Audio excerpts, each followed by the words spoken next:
Gary Stearman. Welcome to another Prophecy Watchers Daily Update. We're very privileged today to have in studio Bill Salus, author of this book, which, by the way, is really selling well. It's called The Now Prophecies. Bill, welcome to Prophecy Watchers. Gary, thanks. I love these little updates because we can talk about a lot of information in a condensed period of time, giving them little pieces of nuggets that they need to know. And I know that you are very, very excited about the things that are happening right now in Bible prophecy. We're moving along at lightning speed, I know. And you are talking about the now prophecies, but you also talk about the next prophecies. Now and next, that's a good idea. It kind of puts things in a chronological perspective. What are the now prophecies and versus the next prophecies? Right, and I like to do that because, you know, prophecies are not all going to happen at one time. They're going to happen in a sequential order. And sometimes it's difficult to know that exact order. And you and I have talked about this many, many times.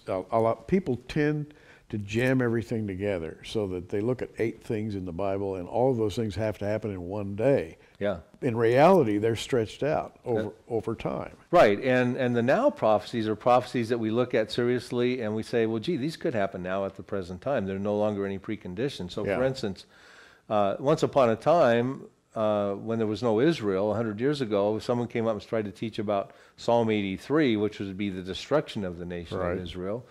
They laugh at you and go, that makes no sense. However, now there is an Israel and all the other details of that prophecy are in order, so you could say, well, gee, that could actually happen now. Right. Or Iran is actually going to have a point in Jeremiah 49, I call it the nuclear disaster in Iran now prophecy, where the Lord is going to be real angry with the leadership and he's going to create a disaster there. It sounds nuclear. Well, what's Iran working on right now? A nuclear program and things.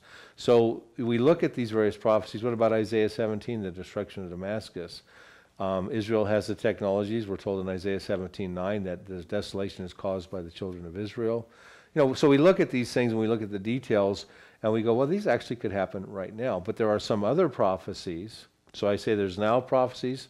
After the now prophecies, there'll be the next prophecies. And then after those, there'll be the last prophecies when you get into the tribulation and the judgments and the Antichrist and stuff like that. So I do my best to order these as we can, but the next prophecies have some preconditions, meaning they need the fulfillment of the now prophecies to set the stage so that the next prophecies can find fulfillment. Let's talk about a few now versus next prophecies. Let's talk about Russia. Everybody knows who Vladimir Putin is and what an egotist he is, and he's cutting a very wide swath today, and the feeling is that he can do anything he wants to do. Yeah, he's sort of been given carte blanche treatment, hasn't he? He has. President Barack Obama sort of gave him a royal red carpet to deal with that Syrian chemical mess. Remember when Syria crossed the Obama red lines and Vladimir Putin came along to the rescue, and then Putin gets his footprint into the Middle East and Syria. Of course, as we speak now, Russia's sort of pulled out, but he's sort of kind of doing whatever he wants to do right now. And he is a big character. I'm not necessarily saying Vladimir Putin himself, but Russia plays a big role in a major prophecy in Ezekiel 38 and 39, the Gog and Magog invasion. But I call that a next prophecy. You'll see, and the next prophecy is the destruction of Russia, which happens as a result of Ezekiel 38. But Ezekiel 38 says that it's going to happen at a time in the latter days when Israel is dwelling securely in the midst of the land without walls, bars, nor gates. And I don't see Israel dwelling in that condition just yet. However, after Psalm 83, a now prophecy, or the other prophecies, some of the now prophecies dealing with the Middle East, Israel could take some breathing room, expand territorially, take down the walls, and all of a sudden you've got an Israel that's being described in Ezekiel 38. And and we've talked about this in the past, but it's very exciting to contemplate, during that great war involving Russia, God says he's going to uphold his name. That you sort of read across that and forget about it, but that's a huge item. Well, I really feel excited about that, Gary. I feel like with the Now Prophecies book, that's one of the big messages I'm trying to trumpet, even though I believe that's a next prophecy because it's in Ezekiel 38. I think that this is what the stage is now being set to get to that point where the Lord is going to say, I'm the one true God of the Bible. I uphold my covenants with Abraham, Isaac, and Jacob, with Israel. I keep my promises to all believers. And that's all going to be wrapped up in the conclusion of Ezekiel 38. And I think it does get glanced over. And it says, see, what's going to happen is Russia's going to come and invade with Iran and Turkey, and there's 9 members in the Ezekiel invasion coalition. And the Lord is going to stop that with an earthquake, fire, great hailstones, and it's going to be clear it was a supernatural defeat.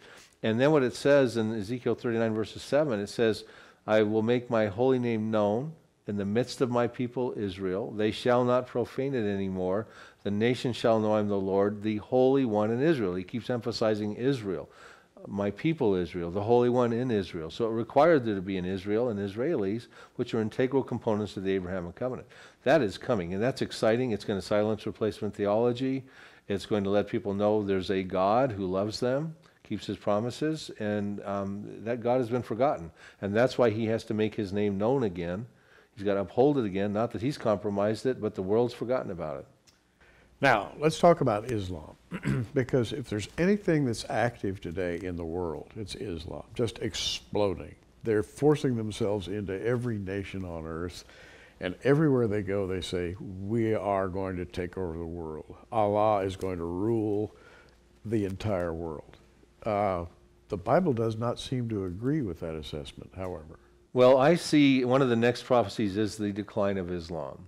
Okay, and how I believe that will start to happen in a sequence would be, you've got some Muslim-dominated wars forthcoming that are predicted in the Bible. Psalm 83 involves 10 Arab populations that are predominantly all Muslim. They're going to get defeated by the Israeli Defense Forces as best we can understand that prophecy. That is going to happen before the Gog of Magog invasion, which will then enable Israel, and Psalm 83 being a now prophecy, would enable Israel to dwell securely, we'll say, okay? Then comes Russia with its 9-member coalition, which all are Muslim, except perhaps Russia, which is not predominantly Muslim, but Iran and Turkey and some of the other countries in North Africa and stuff like that, they're predominantly Muslim. They're going to be defeated by the Lord supernaturally. So by the time you get to the tribulation period with the Antichrist, and I believe Psalm 83 happens and Ezekiel 38 before the tribulation, I argue those cases in the Now Prophecies book, Islam is not the same. It's declining. It seems very vibrant right now. ISIS is going crazy over in the Middle East, and there's concerns, and Hezbollah's got 150,000 missiles pointed at Israel. But these Muslim wars will definitely compromise Islam, and they seem to be forthcoming very soon. That would seem to play into the whole theme of the temple, because before there can be a temple in Israel, Islam has to be pushed back in some way or other. Otherwise, they would not stand for it. In fact, the Temple Mount today is owned and operated, if you will, by Jordan. Yeah, Israel gave that de facto control back to Jordan after they won the war in 1967. Yeah. At various points, they've been trying to get it back, but every time they do, the Jordan parliament says, we'll abolish this paper-thin treaty we've got and that we put together with Bill Clinton and King of Jordan at the time. And, so basically at this point, yeah, the temple is a big deal, but with that big gold dome sitting right there on the Temple Mount, that's very difficult for Israel to... So your logic saying that Islam must decline in some way fits the whole idea of rebuilding a temple, which has to happen in order for other prophecies to be fulfilled. Yeah, I believe the construction of the tribulational Jewish temple, which we know is coming according to Scripture, is a next prophecy. There's preconditions, and those preconditions are the fact that the Muslim wars are probably going to have to clear out that area, and Israel can freely build that temple. And then the man of sin stands up in that temple. And we can just go step by step by step. And of course, Paul writes about this in 2 Thessalonians. We see him in Revelation. We read about him in Daniel. We read about this false Messiah standing up in that temple. And it's got to be there. And all these things have to fall in place along a certain timeline. They do. And one of the now prophecies is the vanishing of the Christians. The rapture is an imminent event. It could happen at any given time. And boy, what would that now usher in? Well, we've got in Revelation chapter 7, I believe is the next prophecy with 144,000 Hebrew witnesses that come from 12,000 from 12 tribes. We find out in Revelation 14 they're the first fruits. The first fruits of what? Well, probably the harvest after the rapture, because we find out in Revelation 7, the latter verses, that there's this huge harvest of people getting saved, apparently from their ministry. And then also, what about the harlot of Revelation 17, the counterfeit bride? See, so once the church is taken out, you can have the first fruits of the 144,000. You can have the counterfeit bride, the harlot, coming on the scene. So, you know, putting these things in their proper perspective sort of lays out a better picture of the puzzle, the prophetic puzzle of what we got going on. And it is a prophetic puzzle. I think the mistake that most people make is by not laying out a logical line of succession. There's a tendency, even in my own mind, to put cause and effect together. This is going to happen, this is going to happen, and that we jam them together with no intervening time space. And that's what we tend to do with Bible prophecy. And that's what you have kind of come along and chipped away at, where other people have put things together. You're saying, no, wait a minute, there has to be some space here and some development. So. Yeah, and again, you talked about the man of lawlessness, the Antichrist. We find out in Revelation 17, once the harlot's on the scene, so you know we have a rapture, now you got a counterfeit bride and the harlot. Well, the harlot rides the beast in Revelation 17. So now you've got both the harlot and the Antichrist come on the scene. The church is gone, and they emerge on the scene. You and I were talking about this in a pre-interview, that we believe the church is actually pictured in the book of Revelation, chapters 4 and 5, in heaven. And in chapter 5, Jesus Christ opens the scroll from which the seal judgments come out, right? And the first seal judgment open, we typically would teach the white horseman of the first seal, is the Antichrist. So once the church is gone and up in heaven, the seals can now be opened, and the Antichrist can come on the scene. So this is nothing more or less than pure logic. You know, let's try to get the emotion out of it and put things in order. And I love the idea that the church is there at this divine, if you will, judgment. It's a court of divine judgment, and it is set at a particular time, in a particular way, and it's presided over by the only one who can possibly preside over it, and that's the Lord Jesus Christ, the Lamb. So everything has to be done just so. Yeah, and we're talking about big events, Gary. Yeah. I mean, and each event seems to get bigger and bigger as they go.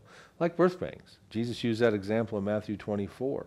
You know, end times events, when they start to happen, like a woman giving birth, like Jesus Christ's second coming, it's going to be very intense. The contractions get more intense, they become more frequent, and you can't stop them. And I believe we're at a point now where once one of these now prophecies comes and gets fulfilled, they're just going to start falling in place.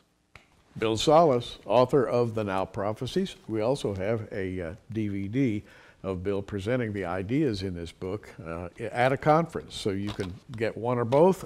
We have them on the online bookstore. ProphecyWatchers.com. Click the online bookstore and you'll find the Now Prophecies. Bill, best to you and yours, and may the Lord bless you in your journeys. Same to you, Gary. Thank you so much. Okay. And to the rest of you, keep watching. We are. Thanks for joining us on Prophecy Watchers. You can find us on the web at prophecywatchers.com, where you can sign up for our free email newsletter, or follow us at facebook.com/prophecywatchers. In the meantime, keep watching, everybody, and we'll see you soon.